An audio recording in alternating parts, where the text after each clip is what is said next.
मुंबई में शिवसेना उद्धव गट के सांसद संजय राउत ने आज प्रेस कॉन्फ्रेंस में बड़ा हमला बोला।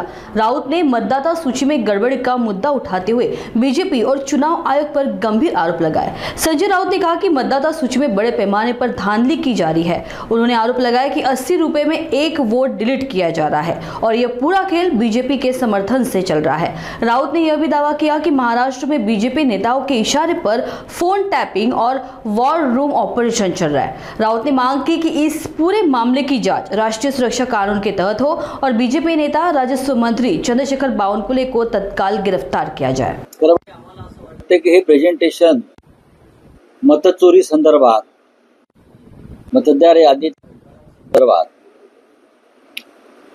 जे दिल्लीत राहुल गांधी यांनी केलं होतं ते मुंबईमध्ये आदित्य ठाकरे आणि त्यांची टीम करेल। खूप महत्वाच्या गोष्टी त्याच्यामध्ये संशोधन करून आणलेले। हे प्रेझेंटेशन महाराष्ट्राच्या आणि देशाच्या निवडणूक आयोगाने काळजीपूर्वक पाहावं। राज्याचे मुख्यमंत्री देवेंद्र फडणवीस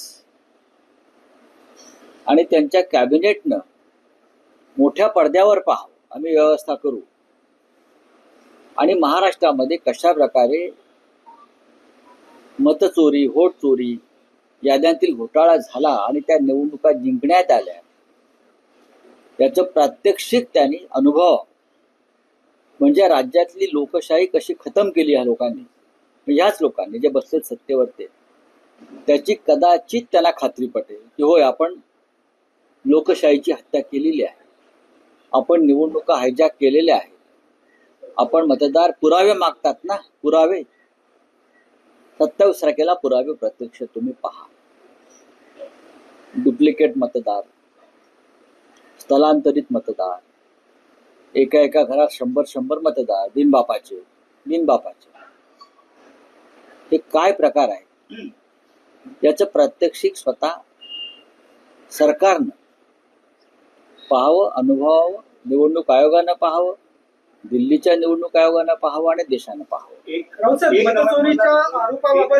मोर्चा तुम्ही काढताय, त्याआधी काँग्रेस सुद्धा उद्या पत्रकार परिषद याच मुद्द्यावर घेत आहे, मनसेचा मेळावा सुद्धा याच मुद्द्यावर झाला आणि आपला निर्धार मेळावा पण याच मुद्द्यावर होणार आहे। हाच मुद्दा महत्वाचा आहे। निवडणुकीसाठी हाच मुद्दा महाविकास आघाडी आणि मनसेचा असणार, ही स्ट्रॅटेजी तयार केली जाते। बघा, मनसे महाविकास आघाडी या विषयावर वेगळे नाहीये।